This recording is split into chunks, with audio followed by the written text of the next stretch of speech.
close the doors.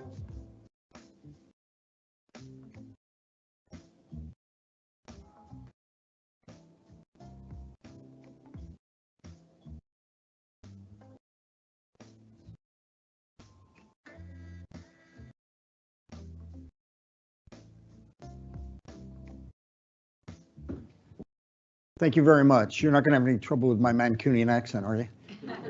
When we did it in Manchester, they understood me perfectly. Okay, what I'm going to talk about today is something none of you have experienced. Stress at work, well-being, because you're 9-to-5ers, have a couple hours off for lunch every day at work or at home now. Forget work. Do you remember work? It's a place we used to go to. Okay, so what I'm going to do is talk about well-being and look at it strategically. What is it? And why are people going into the well-being arena? So let's start here. And these were the figures that came out the year before COVID hit us in March of 2020. And these are the HSE figures on stress at work. And if you don't look at it's all the detail here. Look at that round circle on the right. 57% of all long-term sickness absence was for anxiety, depression, and stress. Huge numbers. Only 25% for musculoskeletal in those days, which used to be 10, 15 years ago, the number one issue. So that's one of the bottom line issues that we have. But not only are we concerned about sickness absence, but we should also be concerned about presenteeism. You know what it is, don't you? How many of you know what it is? Okay, so what is it? Sorry? I need to be seen, right? So it's not just about sickness presenteeism, not just going to work when you're ill. It's just being seen. And when the Sainsbury Center for Mental Health was looking at this just before the financial crisis, the economists came up with this figure that it was double the cost of absenteeism, people being present, but not necessarily delivering because they're either ill, job dissatisfied or whatever, but they're showing FaceTime. And you tend to get this in recessions, big time. And we got it in the pandemic, funny enough, presenteeism as well. Because we had people sending emails all times of the day to their boss to share, I'm committed. Hey, you're not seeing me, but boy, I'm here. I'm really working hard. And the evidence that started to mount was that people were working actually longer hours during the pandemic. And do you remember the Prime Minister, a guy called Boris Johnson, when he said, go back to work because you haven't been, implying we haven't been working, right? We'd actually been working harder and longer during that. Partly, by the way, because we hadn't figured out how to work in that kind of scenario. You're working exclusively from home, which is what nobody wanted pre-pandemic anyway, right? So that was kind of and the other one was we're worried about our jobs unconsciously and wanted to show our boss that we're at the helm and we're doing the kind of stuff. But we did a big study. I did a big study where we looked at 39,000 people, represented a sample throughout the UK, and we're trying to look at presenteeism in the context of this. And because what we all want is the top left-hand box, don't we? We all want healthy people and they're present. Then there's unhealthy people, the sickness presenteeism business. How often do you come to work ill, right? As a measure. Then there are healthy people, not always present, the job dissatisfied. I'm healthy and everything, but boy, please, leaves on the line. Anything, any excuse so I don't have to go to work because I'm not really happy there. And then there's unhealthy and not always present. They either have a chronic condition or stress or something like that. So let me ask you, you're all HR people, what proportion of people do you think go in the top box? What percentage go in the healthy and present? People who are healthy, present, motivated. In a study we did of 39,000, just throw out a figure, percentage. 30%. Hey, that's pretty pessimistic, isn't it? Okay, go ahead. Anybody else? Anybody go higher? This is an auction here. 60% are healthy and present. Okay, anybody else? You were close. So only a third of people are paying my pension, right? Isn't that sad? That means 1 in 3 of our colleagues are present, motivated and there and producing the goodies. 28% regularly, because the way we defined it is regularly going to work ill. And that's nearly 30%. That's pretty high. 13% job dissatisfied. You know, I'm just totally You know, my health is fine, but I hate my job. And then about 12% of the 24% was stress at work. You know, some absences, but health not very good. So presenteeism is a word. We now measure it. Most, you know, I have a University of Manchester spin-off company, and we measure presenteeism all the time in organizations. It's not a difficult thing to do. And if you look at the CIPD report, so I'm president of the CIPD until December. I've done it for 6 years. And if you look at it, you'll see presenteeism during the pandemic was rife, really high. People reporting back, telling their boss what the hell they were doing, showing I'm committed, and all that, which is a form of presenteeism, really. Okay, I just thought if you want the slides, you can have these. That's why I give them to you. But this is the scary bit, the one at the top, that when the OECD was looking at all these the countries in terms of mental well-being, we lost in that particular year. They did it 4.5% of our GDP. If our GDP was 4.5%, I'd be very happy, right? So if we only had half of that back, so the management of mental health is a real problem for us as an economy. And by the way, it's not just us. We're not the only ones, but we don't do terribly well on this thing. If you look at the productivity per capita, it's in our book, which you have a free copy of, which Steve and I just got for the first time because our publisher didn't send it to us. So I want to thank you, Peter, very much for that. But if you look at our productivity per capita, we're tied bottom of the G7 on productivity per capita with Italy, and we're 17th in the G20 on productivity per capita. It's very bad. We're not good. We don't measure it well, by the way, anyway, and we are a service-based economy, so it's more difficult to measure it. But no matter how you measure it, we don't come out terribly well. Okay, so that tells you that. Now, what do we know? So I'm just going to give you a rough run through. And as an academic, I'm not supposed to say this, but we have more than enough research to know what causes people stress at work. There must be 20 some odd thousand studies, good studies, not bad studies, good studies. And so we know this is a model which just tells us what the studies effectively say. The things on the left-hand side are the things that cause us the most stress at work. Okay, things like factors intrinsic to our job, the role you play, your relationships to work with your boss, your colleagues, your customers, your clients, whoever they are, your career development, the organization structure and climate, and finally home-work interface, how the home affects work and how work affects home.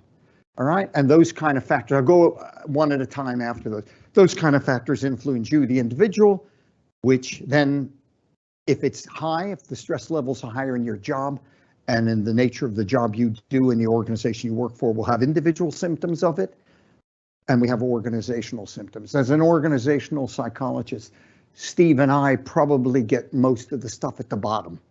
You know, organizations coming to us and saying, you know, our absence is high. But incidentally, we're now getting people coming to us and saying our presenteeism figures are high. And we have a lot of people turning up to work delivering no added value.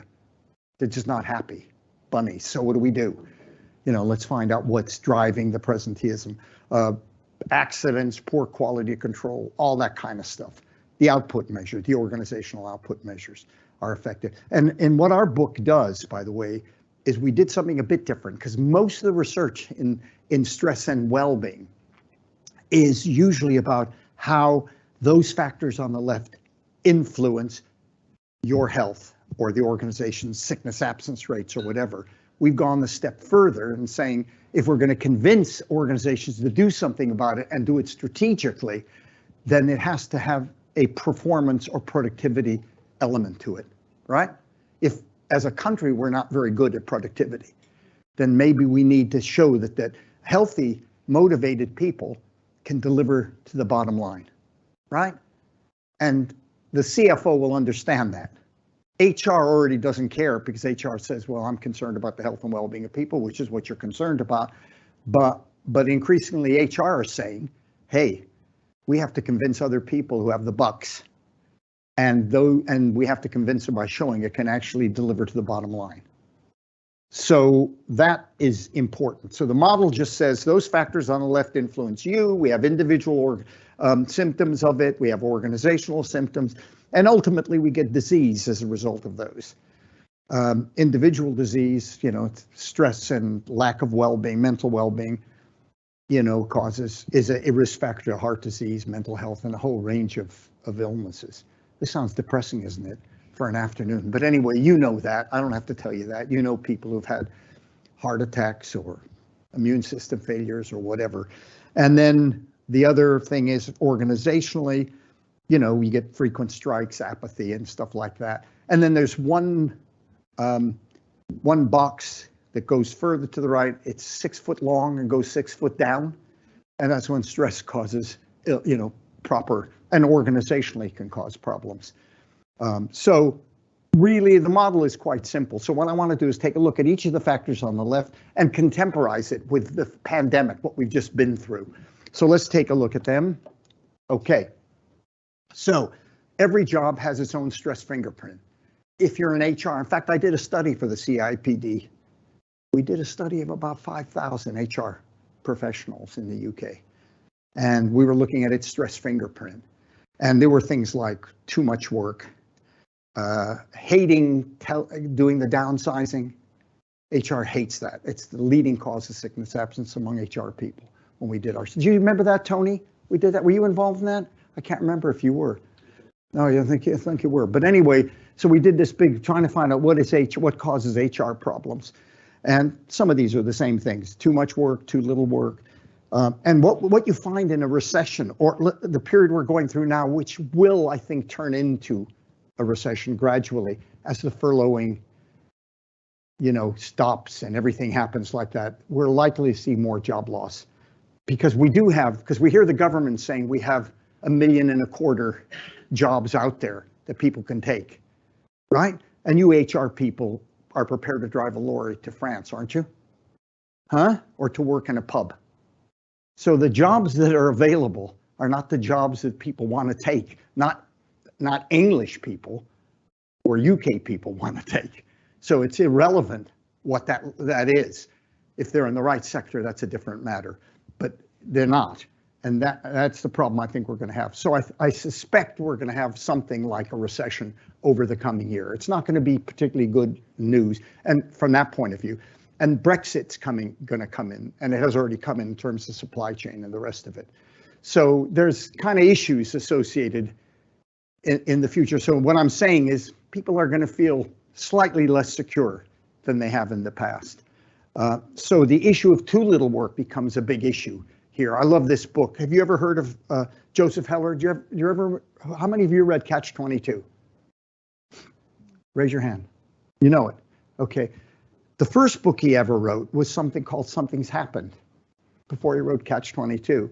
And it was a book about his experience working in an insurance company. And the book was about somebody having a stress breakdown, the whole book. And it was really funny. It was funny, but if you read Catch-22, it's also really moving. But listen to this. So one of his characters says in the book, this is a middle manager who has not much to do. All right? And he says, I am bored with my work very often now. Everything routine that comes in, I pass along to somebody else. This makes my boredom worse. It's a real problem to decide whether it's more boring to do something boring than to pass along everything boring to somebody else and have nothing to do at all. So, too little work can be a problem, particularly in a recession. So we have that kind of an issue. Time pressures, mistakes, too many decisions. I think another factor intrinsic to our work life now, which is a new factor, which is what we call techno-stress, emails and the like. So I run something called the National Forum for Health and Wellbeing at Work, which Nick from John Lewis Partnership is in it, 40 global employers. Microsoft is in it, by the way, as well. Okay, we have all these fairly senior people, usually HR directors, chief medical officers, directors of health and wellbeing for these major companies.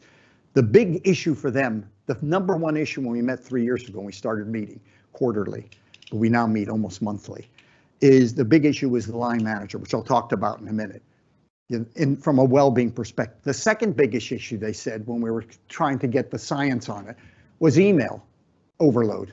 The people's private life is being destroyed. So let's find out from you guys. How many of you do emails when you come home from work, sometime during the night?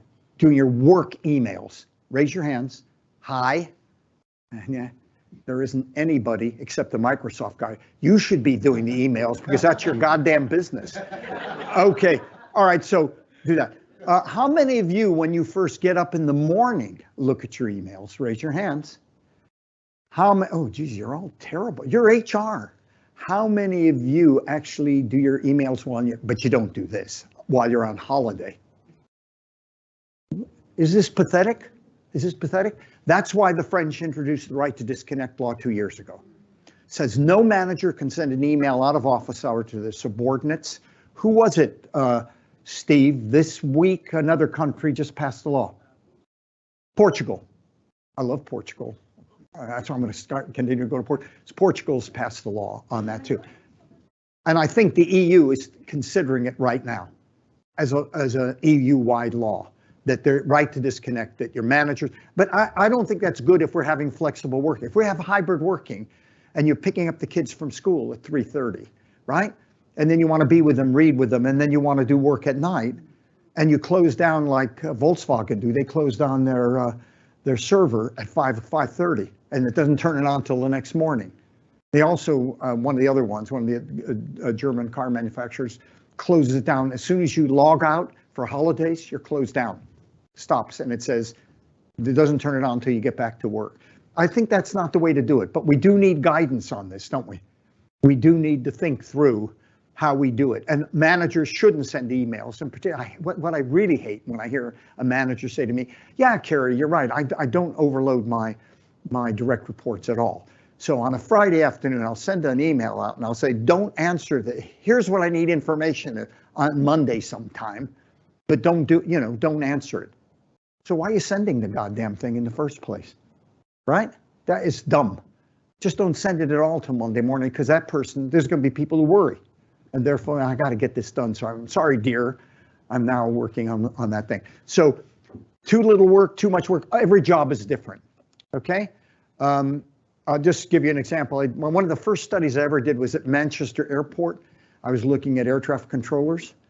And I remember taking my PhD student with me who was going to interview them. We were taking blood chemistry of all the air traffic controllers and trying to see if we could predict what factors at work like these could predict their risk to heart disease, because I don't want one of those guys while I'm flying off to Portugal to be having this kind of issue. Anyway, and we did. I'll never forget when I walked up to the pilot.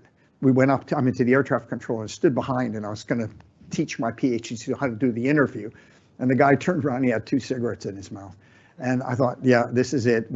But actually, they're not a very high risk job, strangely enough, because they're looked at by the CAA every 6 months, their health, and now mental health. In those days, they didn't particularly look at their mental health too much, but they look at all sorts of things. But these are the kind of risk factors you'll get for that. But every job is different. University lecturers are going to be different from HR directors and so on, or HR people. The role you play in your organization, how much control and autonomy? This is what you in your trade call employee engagement. And you've been measuring, how many of you still measure employee engagement? Raise your hand again. It's rubbish though, why are you doing it? I don't understand why you do it. I mean, you know what you do? You see a firm comes out and they do it and they say, hey, we've really improved here. From 80% of people, we're now at 81.5 or to 82%. I mean, what is it telling you? But it's only one part of the well-being structure. I'm not saying it's bad. I'm just saying in HR, everybody went for the magic bullet of employee engagement as the thing that's going to change it and make a well-being culture. It didn't. It didn't at all. It's almost as good as sushi at your desk, bean bags, and the well-being day where you have smoothies. I mean, it's nice, all of those, and I like the massagers at my desk, don't get me wrong, but it's not the magic bullet. And I think we have to understand that. So the role you play, I think, is really important. I love this. This is from Heller too, and I better get on with it. Otherwise my colleague will kill me. Okay, how do you like this one? This is Heller's book, a middle manager who talks about his role. He says, what would happen if deliberately and calmly, with malice aforethought and obvious premeditation, I disobeyed? I know what would happen. Nothing. Nothing would happen. The knowledge depresses me. I suppose it's just about impossible for someone like me to rebel anymore and produce any kind of lasting effect. I have lost the power to upset things that I had as a child. I can no longer change my own job or the environment or even disturb it. They would simply fire and forget me as soon as I try. That's kind of lack of control. Control is an issue. That's a big issue. Not just engagement, but how much autonomy and control people have in their job. I did a big study for the BDA, British Dental Association. We found these kind of factors. Interesting, you think that if you were a dentist, the thing that would cause you the most stress in your job would be looking into somebody's mouth for such a period of time. It's horrible. Standing up all day long? No, it was all relationship problems. How do I manage people? The biggest single predictor was patients perceiving me as an inflictor of pain, would you believe? But it's a relationship thing. Managing the the patient, managing the practice, administrative duties, they were all people that had nothing to do with what you'd think it would be technically. So it's really important to understand a job, is sometimes you find something you never expected when you're doing research, looking at what are the factors for a particular occupation. Relationships with boss, important. Relationship with colleagues. The most important is the boss, in my view. The National Forum for Health and Wellbeing for years, right, Tony, we've been talking, the first issue we had was the line manager. If we could do one thing, we said, and these were HR directors, chief medical officers, directors of health, the one big thing is getting more EQ'd line managers from shop floor to top floor. What do? We promote people and recruit them based on their technical skills, not their people skills. Until we get parity between the both, we're in trouble. This really has to happen, which means we need more women in management jobs all the way through the system because they have more EQ than men have. Either we do that or we train the men to be not so just technically orientated and do something about it. What I think we need to do, by the way, in this space is not only when we recruit them or we promote them, we have to find a way of measuring their EQ so that they have to have and social interpersonal skills. We can do that. It's not going to be too complicated. And just say there has to be parity between the two. Technical skills, not enough. And that the UK needs, I think, really important. Last Heller quote, and then I'll keep my mouth shut and rush through this. Okay. Opening paragraph of the book, of Heller's book. I love this. He was wonderful. In the office in which I work, there are 5 people of who I am afraid. Each of these 5 people is afraid of 4 people, excluding overlaps, for a total of 20. Each of these 20 people is afraid of 6 people, making a total of 120 people who are feared by at least one person. In my department, there are 6 people who are afraid of me, and one small secretary is afraid of all of us. I have one other person working for me who's not afraid of anyone, not even me, and I'd fire him quickly, but I'm afraid of him. The thought occurs to me often there must be mail clerks, assistants, messengers of all kinds of ages who are afraid of everyone in the company. And there's a typist in our department who's going crazy slowly and has all of us afraid of her. Her name is Martha. Our biggest fear, she'll go crazy on a weekday between 9 to 5. We hope she'll go crazy on a weekend when we aren't with her. Now, it's humorous, but it's about relationships, and relationships are fundamental, and particularly your boss. Bosses are fundamental. If they manage you by praise and reward, as opposed to fault finding, if they create the right kind of structure, if they're emotionally literate, if they know you have unmanageable workloads, unrealistic deadlines, that's the fundamental. I think all of us working in this thing say that is the building block. That's the one thing we should do, which means HR, you guys and gals, what you have to do, I think, is look at your cadre of all line managers all the way up the system and say, those 30%, fine. They have it naturally. Keep them, they're great, okay? Those 40% are technically very good, are trainable. Those 20%, put them in a little room with their machine, but take them away from human beings. And I literally mean that. I mean, let them do their function and pay them well to do that function. But there are some people who are just untrainable in this regard. And we just have to accept the reality. Otherwise, we're not going to get anywhere. Okay, next one. Over promotion, under promotion, lack of job security. Big issue. We could see this during the financial crisis. Look what happened. Take a look at the figures on September 2000. This was by the CMI, Chartered Management Institute, the economists there. You can see very insecure. We're going to get that again, by the way, during this period of time, post-pandemic. job insecurity levels. This happened during the financial crisis. I found this in the Buffalo News. I love it. The bad news, Johnson, is you're being let go. This is the boss. The good news, you can have your old job back at half your former pay. I can't live on that. The rest of the good news, we can offer you a second job, also at half your former pay. Look at the bottom, says, I'd offer you a third, but I'm afraid of overheating the economy. But you get the message, insecurity is coming. This is another factor, organizational structure and climate. What kind of an organization do you have?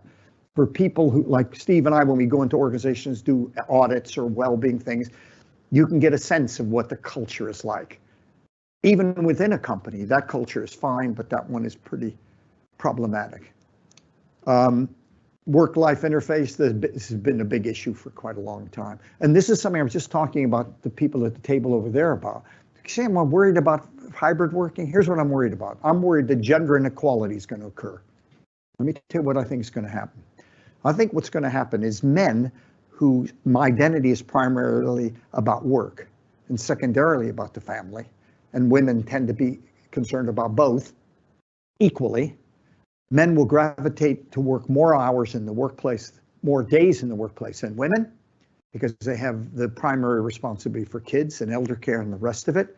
What will happen is because they're not visible and not there and not playing organizational politics, will not get promoted as much as men will.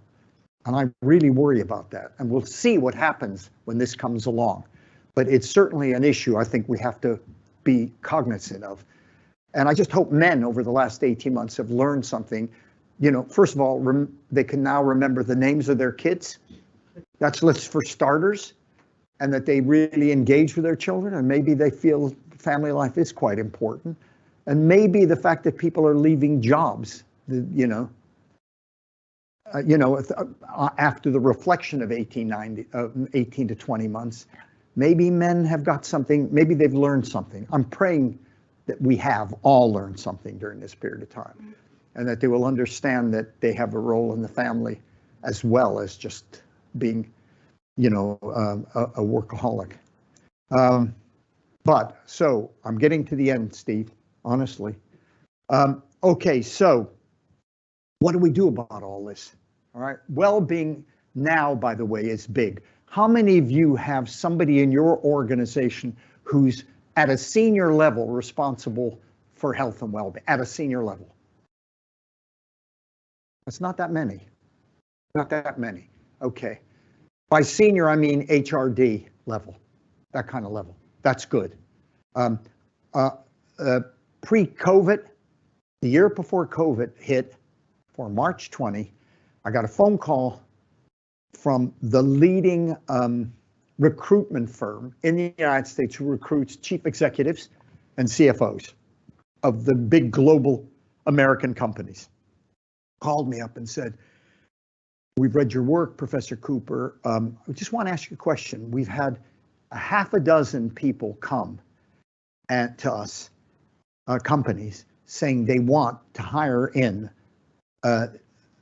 a chief well-being officer, equivalent to an HR director, an HRD or a CFO, equivalent to that, at the senior leadership team table. And one of them wants a NED on the board who's well-being and responsible. And I thought that was really interesting. So can you tell me what the role is? We've never had this before. Help me identify tell me the job spec. What is this role? Okay. And by the way, the National Forum is currently doing that right now. We now feel that all companies and public sector bodies should have a non-executive director who's responsible entirely for health and well-being. And that person ought to have metrics to determine whether the organization is is doing the business and be held accountable. Because we just had a meeting, Nick, and we're now trying to identify what are the metrics that it should be. What are the things we should judge this person should be looking at and then saying to the board, or at least to the senior leadership team, minimally. So that's really, I think, where we're going to be going for that. So I think if we're to make this a strategic, if it's going to be beyond mindfulness at lunch, right? And smoothies on a well-being day. And really, that is not what well-being is. So I think this has become, now there are companies, a number of companies now, which the senior leadership, the chief executive, Mace, the builder, perfect example. Every quarter, somebody reports on what's going on with health and well-being with stats.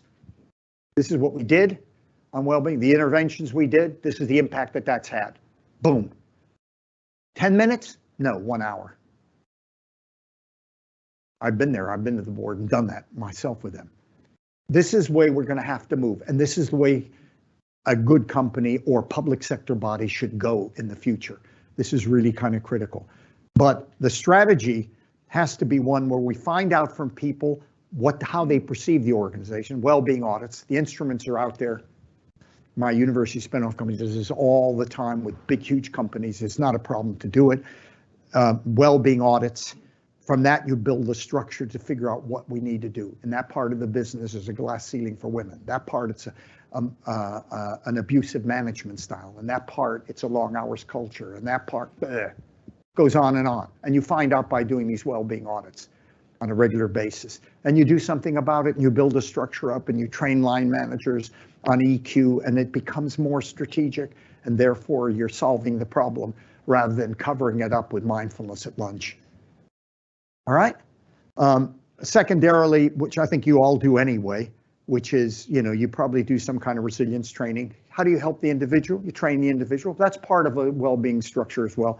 These are all make up a well-being thing. Employee voice, well-being audit.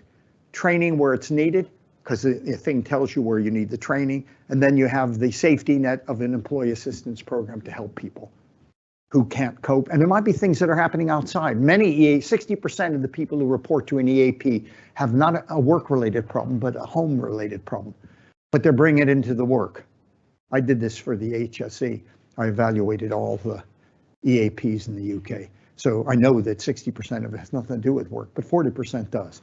So that's what a comprehensive program would look. This I did for the EU. This is what a body we did. But if you look at the evidence, in the Wellbeing report in 2008 and the one that just came out in 2021, roughly the same thing. But still, 60% of organizations don't have a well-being strategy. They have somebody who does, let's have well-being champions. I'll bet you all have well-being champions, right? Raise your hand. You all do. Yeah. I'll bet you also have mental health first aid. Yeah, you all do. Still, that's low-hanging fruit. I'm not saying that's not useful, because a PhD student of mine, or you're saying it's not useful. Well, I'll tell you, mental health first aid, funny enough, Steve, Susan did a study on that. Susanna Robertson, when she was at the BBC, and she found that actually it was effective. But there were problems with mental health first aid. Everybody does it, and there might be inappropriate people doing it. The training is crap. I mean, not as good as it could be, etc. There are problems with it.